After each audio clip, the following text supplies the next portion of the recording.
Welcome to the Insightful Player Podcast with your host, Chrissy Carew. In each episode, Chrissy interviews NFL players and other professional athletes to help transform our culture to be inclusive, kinder, and more loving. We hope to turn everyone into insightful players in their own lives. Chrissy is also the author of the book Insightful Player, featuring over a dozen stories where football pros lead a bold movement of hope. You can learn more about her book, Chrissy's coaching programs, and more episodes of this show at www.theinsightfulplayer.com. You can also watch other episodes on YouTube and listen through all the major podcast platforms. Now, here's the host of Insightful Player, Chrissy Carew. Welcome to the Insightful Player Podcast. I am so excited. We have a very, very special guest on today who I met, I think, in 2010-ish, in that ballpark, right? And it's Gerome Sapp. He played for the Ravens, and the Colts, and before then, he was at Notre Dame, and fairly recently, he just got his MBA from Harvard. He's a serial entrepreneur. He's owned 3 businesses, and I'm going to have him share more about that story today with you. And he's overcome a lot of obstacles in his life, and he's someone that I've learned a lot from, and you will too. So really, welcome, Gerome. Thanks for having me, Chrissy. It's good seeing you, and it's good to be back a part of the Insightful Player. Thank you. Gosh, we have so much to talk about. I don't know where to begin. But you developed some amazing skills and characteristics when you were young, like back when you were really, really young, and sometimes you lost your electricity. So your mom recommended that you do your homework when it was still light out, just in case. Can you share a little bit about that time in your life? Sure. Growing up to a single mother in the 5th Ward of Houston, Texas, I knew intimately what a lack of a lot of things were. A lack of electricity sometimes, a lack of running water. But I never had a lack of love and caring from my mother. My father was in prison, and my mother raised my older sister and older brother and I. So to the point you just made, there were times when we'd come home and there wouldn't be electricity in the house, simply because my mom had to make a decision to pay another bill, like the rent, and we did without electricity. So the one key thing, though, she was really big on academics. And no matter what the circumstance was, she always taught us that we had to learn to be comfortable being uncomfortable, because life was going to make you uncomfortable. If it wasn't now, at some point in life, you would have to struggle through something, being uncomfortable. And in those times, she made us do our homework to candlelight. Though we didn't have electricity, and though, it was sometimes frustrating. As a little kid, you don't really understand why the electricity is off, why the water's off. She said, "Hey, it doesn't matter why it's off. The key thing is that you get your work done and you get it done on time." So the candle lights were lit. We had to sit around doing our homework, and we turned it in on time. And that was definitely a life lesson for me and my siblings, for sure. Yeah, I love your mother. She did such an amazing job with you and your brother and sister. I don't know how it's so hard for single women, single moms, rather, to bring up the kids by herself. She deserves so much credit. They should have an Academy Awards ceremony for all of them. Absolutely. Yeah, there's a lot we can learn from your mom and many other moms like her. Yep.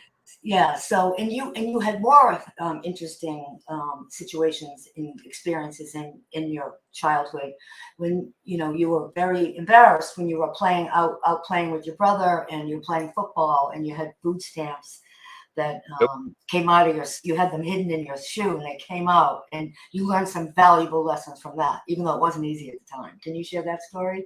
Yeah, that was actually funny. We're on our way to the store, and we were on food stamps. And I remember my brother and I, we couldn't pass up a pickup football game. It was almost like a moth to a flame. And we're on our way to the store, and I'd always stuff the food stamps in my shoe, just in case we ran into anyone, and we didn't want to get jacked for our food stamps. So of course we're playing in the game, and I get the ball and I'm running, and someone tried to tackle me, and my shoe came off, and food stamps flew everywhere. And of course, everyone out there was on food stamps. But the fact that my food stamps were scattered about everywhere, everyone laughed. So that was a learning lesson. I felt so embarrassed by it, but I remember my brother just being like, "Man, pick your head up. Let's pick these food stamps up.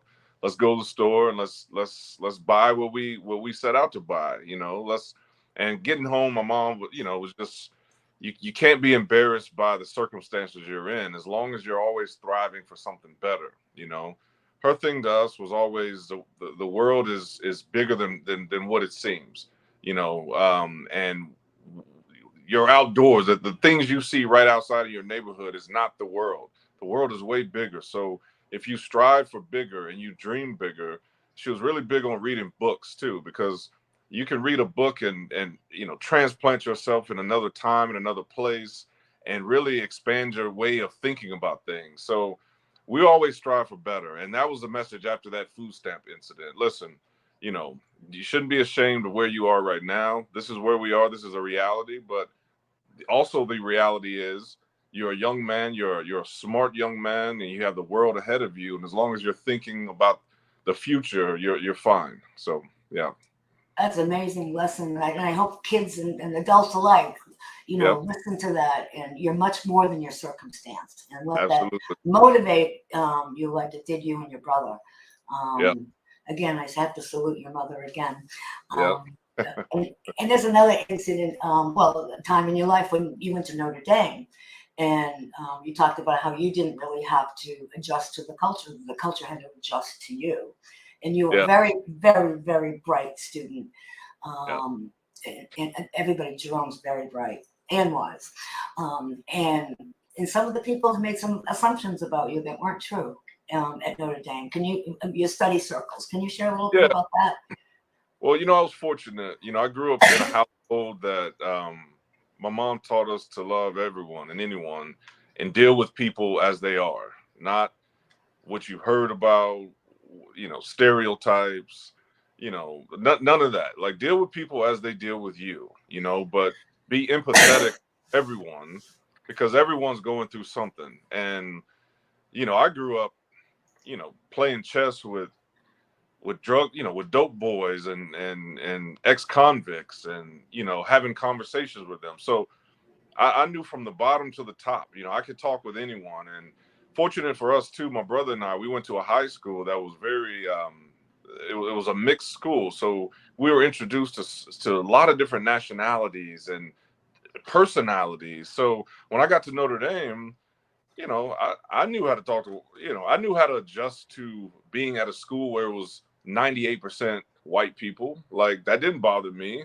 But the funny thing was, as we've talked about, they had to adjust to me because a lot of those students had never been around a black person.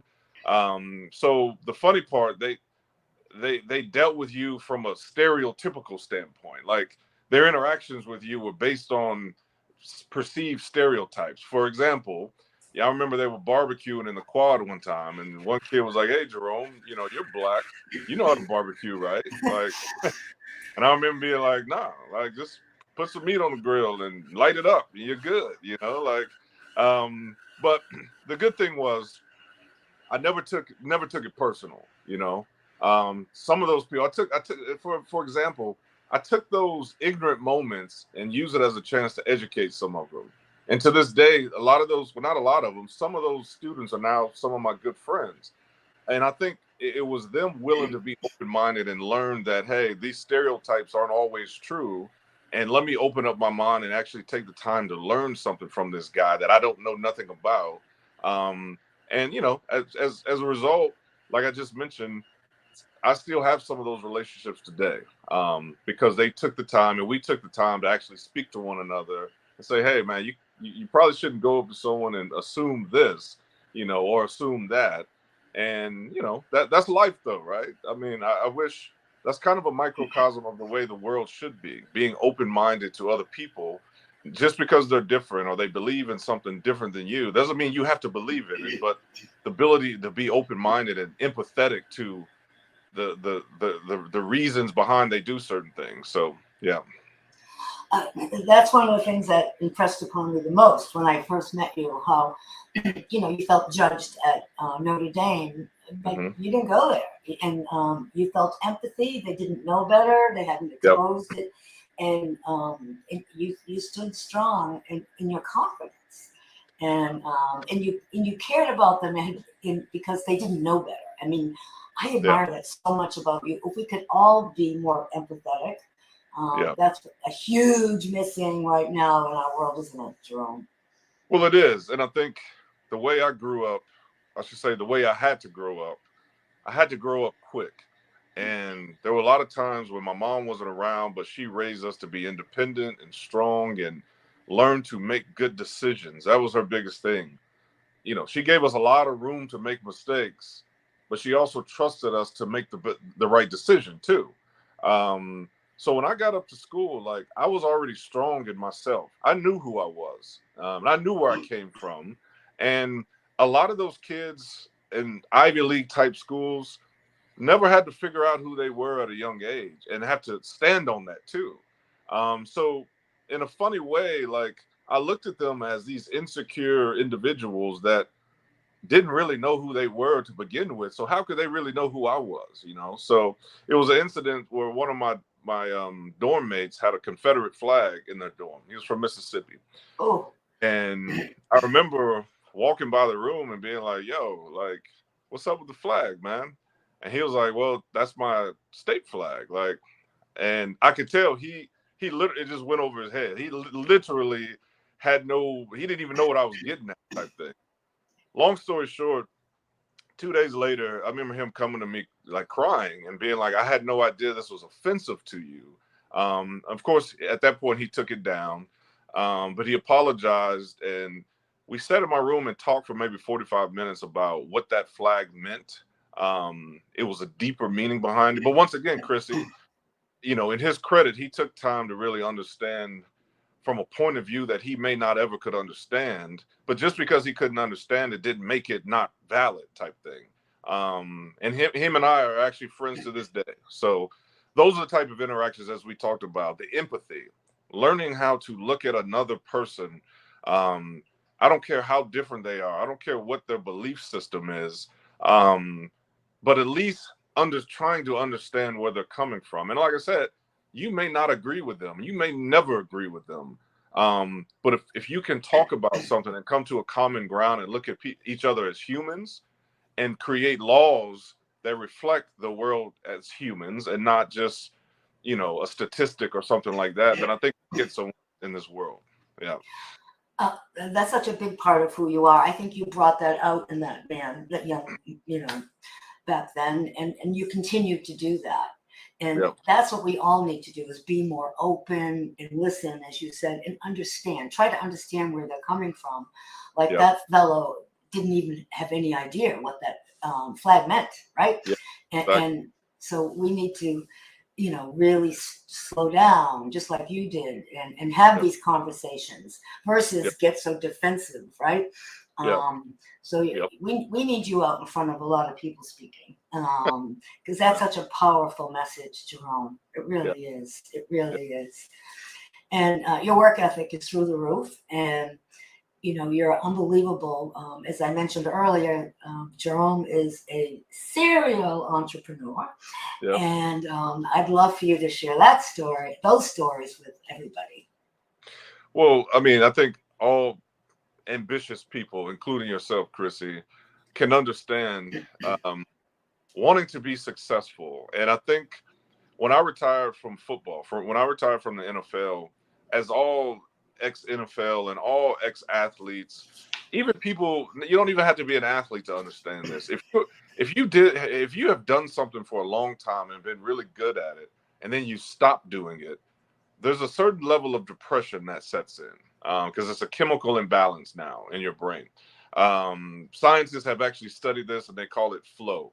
You create this chemical that they call flow when you're able to do something, repeat something really well for a long time, and then when you stop doing that, so you can be a mountain biker, a mountain climber, and if they take that away from you and you can't do that one thing that you're good at anymore, you stop making that chemical. So all athletes deal with this, and the sooner you can replace that one thing with something else you can become passionate about, the better off you are. So that's why they always talk about when you retire, pick up a hobby or something like that, right? So for me, business was that new thing that I could compete in and learn to be passionate about and learn to be competitive about. It never fully filled the competitive sports void in my heart, but it was something that got me up in the morning and got me in a routine, because a lot of people fall by the wayside when they stop their daily routines. So business was that new competition in my life. It was a thing that I needed to and wanted to be great at. And it doesn't always work that way. And a lot of times, especially athletes who have experienced success in their life, now you become an entrepreneur, and being an entrepreneur is tough. And I've failed multiple times at businesses. And I finally got to a business where I'm experiencing success. And I wouldn't change any of it. I wouldn't change any of the failures prior to this, because sometimes you got to learn how to fail to learn how to win, type thing. Because it's in those failures that you learn to take detours, and you learn how to handle situations better. And I think that's what's got me to this point here. Learn how to deal with employees better. Learn how to deal with business partners better. And more importantly, sometimes you just need to be older, so you can look at things holistically and be better at it. So that's where I am in life right now with my company, Rares. You know, it's been a long journey, and I finally feel like I'm in a position where the game has slowed down to me now. It used to be the football game slowed down. Now it's the entrepreneurial game. Yeah. Well, tell us more about that. Is that your logo right behind you? It's not, but this is one of the shoes that my company owns. So what my company is rares.io, RARES.io. And what we created was the first true SEC regulated stock market for sneakers. So essentially we deal with high value, appreciated, and basically the sneakers that we deal with have a high chance of appreciating. So just like people invest in stocks with the hopes that that stock will increase in value at a higher rate than the price that they invested in it, we allow them to invest in fractional ownership in high value sneakers. In fact, we own the world's most valuable sneaker, which is a $1.8 million sneaker that Kanye Whoa. wore at the 2000 Grammy Awards. But there's a lot around that sneaker that makes it so valuable. But we essentially purchased that sneaker, my company, and we split it into 72,000 shares, real shares. And we allow people to invest in that sneaker or buy shares for $25 a share in that shoe, with the hopes that those shares will increase to a higher value than $25 once we liquidate that shoe. So it's all about finance and fractional investing. In fact, that is what my company does. We allow people to invest in alternative assets. It just so happens that alternative assets we deal with is high value sneakers. And you know, we're the leader in the market in that. And we've only been around for a year and a half, and I think we're on an upward trend right now. I mean, it sounds amazing, and it gives people of all walks of life, no matter where they are financially, an opportunity to invest. You hit it on the head. Opportunity, access, and opportunity. One, most people would never have access to these type of sneakers. But the second part is the opportunity to invest in an appreciating asset class that you can invest in for as little as $5 a share. Most people on our platform have never invested in a real security before.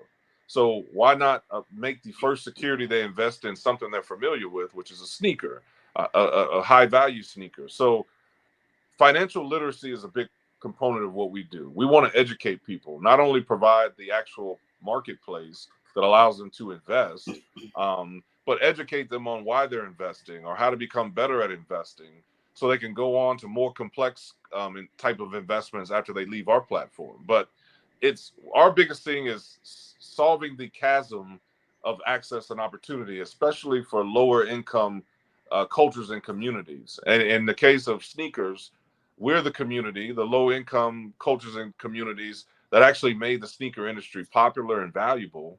Now we're giving them a chance to now reap the secondary financial gain or benefit of that industry as well. That's incredible. Yeah. And what gave you the idea? What inspired you? I mean, I think I know, but I want you to share it with our. Well, I've always wanted to be a sneaker. I mean, I couldn't afford sneakers growing up. Mhm.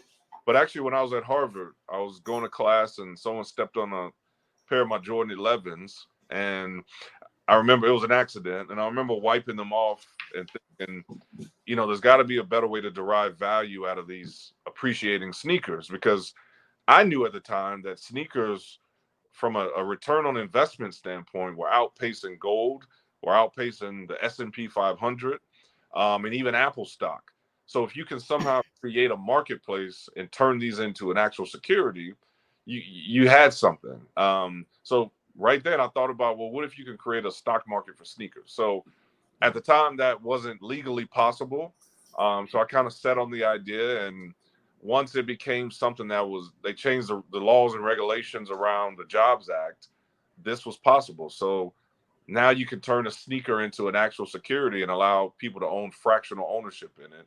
And that's what my company did. And we were the first for sneakers, and we're the biggest for sneakers. Yeah. And you've won an award recently, haven't you? Yeah, we You've were been actually nominated recognized. for fractional investment platform of the year. We're finalists between it's my company, Rares, and two other companies. And the cool thing about that, those other two companies have raised hundreds of millions of dollars, and we haven't raised nearly that much, but yet we're still competing with them because, in my opinion, we're very authentic about what we do and the asset class we do it in, and we touch the culture, and we provided a benefit to the culture, a real benefit, and we also speak to the culture in layman's terms. We don't speak over people's heads. We meet people where they are, from an educational standpoint, and bring them up to where they want to be. So I think the industry has taken note of that and rewarded us with this nomination. So we're happy about it. That's amazing.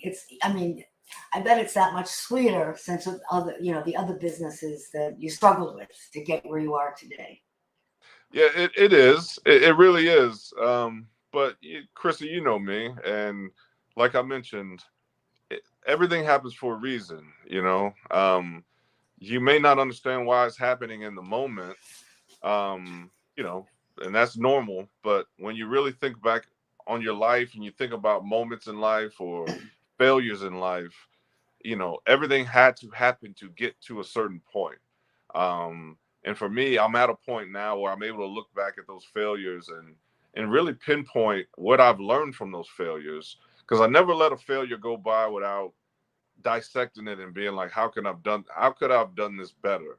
So if it comes around again, I know how to make a better decision this time. And I really took account of those first two companies, and I use a lot of those principles um, to be better at what I'm doing now. Now I'm still in it. We're still raising money, and we're still struggling and competing, which I love, which wakes me up in the morning. So we haven't finished yet, but I think I'm better off from those failures than I would have been if I didn't fail before. Whew, that's such amazing because I know even your stories you told me as a child when had an obstacle of any sort, whether it's the food stamps or whatever, you immediately went inside and said, okay, I'm gonna glean some wisdom from this. What can I Yep. gain? And it motivated you intrinsically even more. Yep. So that's one message that I would love for everyone watching or listening to really to allow that, to do that, to not give up when you lose. Yeah. I mean, it propels you to something even greater, don't you think? Yeah, and I don't want to be cliche, but Jay-Z, the great businessman, the great musician, a lot of different things, he said it best. He said the genius thing was we didn't quit.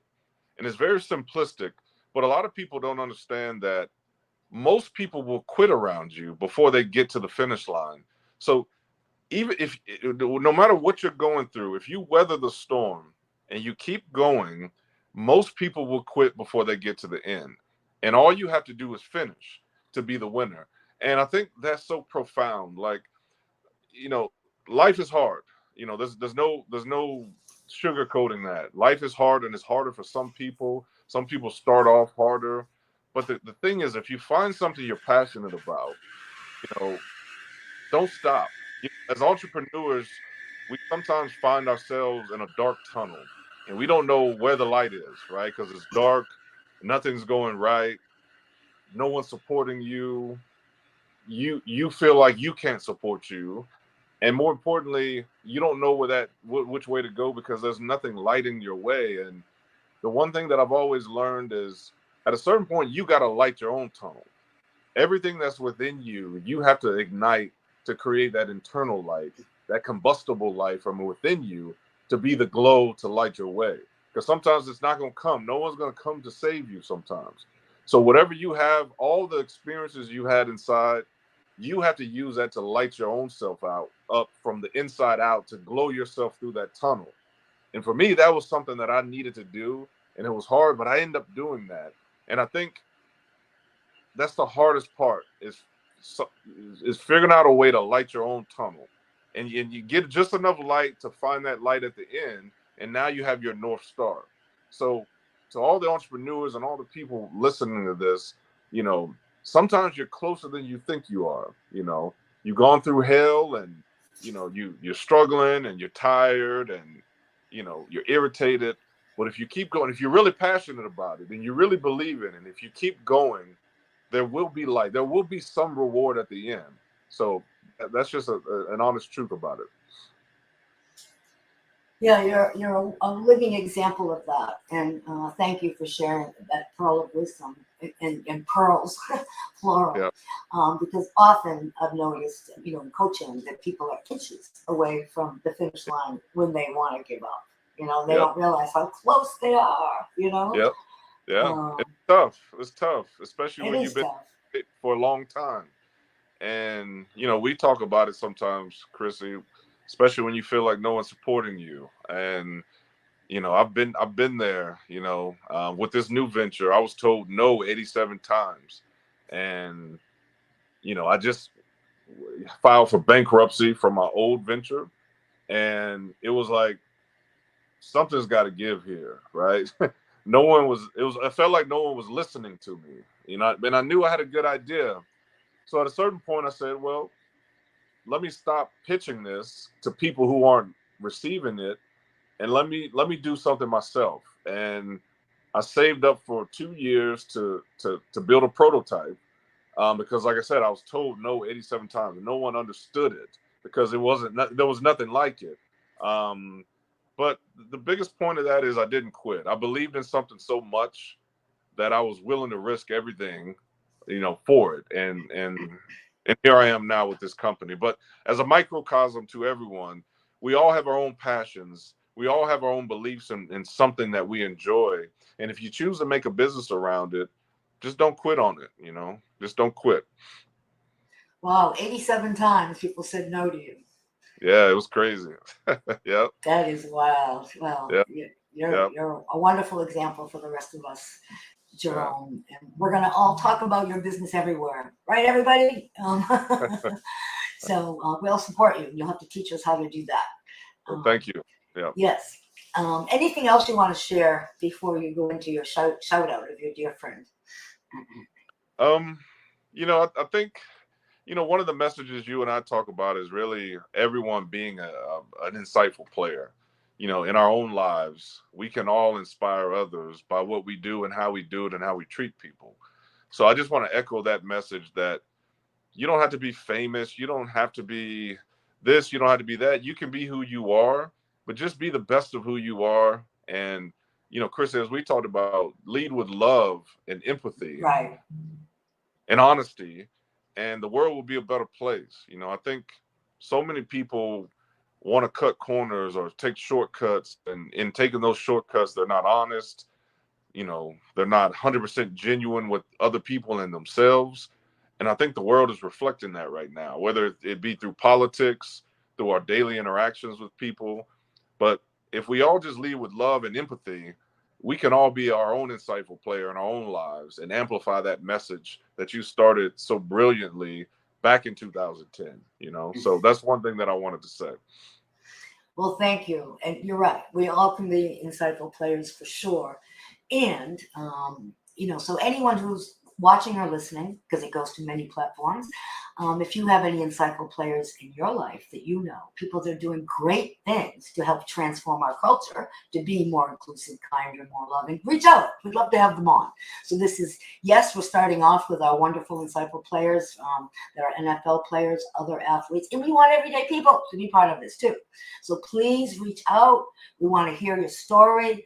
We want to spread this like wildfire, just to pour more love into the world.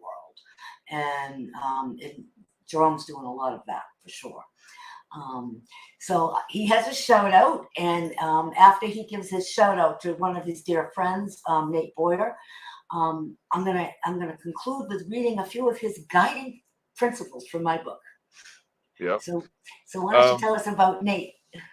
Yes, I just want to shout out Nate Boyer, who's a former Army Ranger and actually former NFL player. And he was a co-founder of Merging Vets and Players, a charity that brings together ex-combat veterans and ex-professional athletes as kind of a peer-to-peer mentoring group. When you think about veterans and athletes, most people are like, well, what do they have in common? But in fact, they have a lot in common. Very type A personalities. Typically, the military took them where sports took the other half. But we, a lot of times, come from the same neighborhood, same backgrounds, same dysfunction sometimes. So the key thing is, though, when we both take off our respective uniforms, we sometimes have the same mental health issues because we no longer have missions in life anymore. We no longer wake up with a goal in mind every day. And as I talked about at the top of the show, sometimes that messes with people in different ways.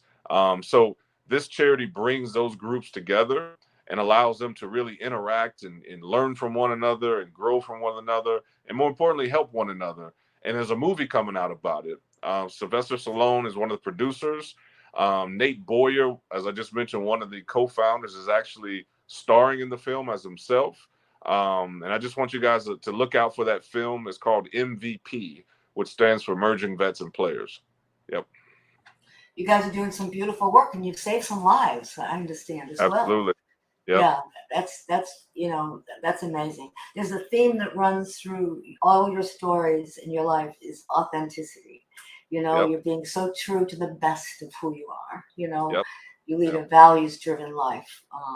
So thank you, Gerome. Thank you. And I want people to hear some of your guiding principles from my book, Insightful Player.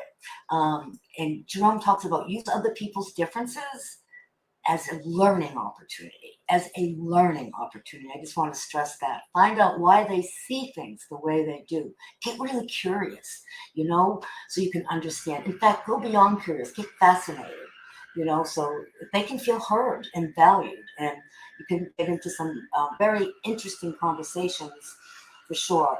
And don't take ignorant comments from others to heart. Don't judge them. Let that fall off of you.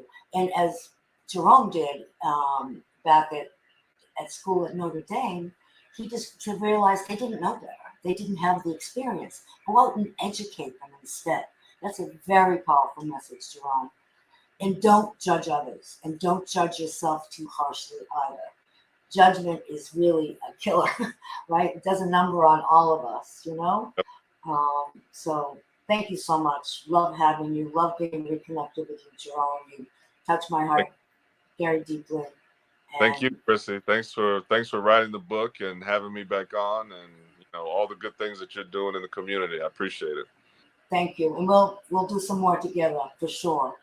So absolutely. I want to thank everybody for watching or listening, and go out there and just pour some love into the people in your world, whether it's your family, your neighbors, the grocery clerk, and just notice how it lights them up and even lights you up too.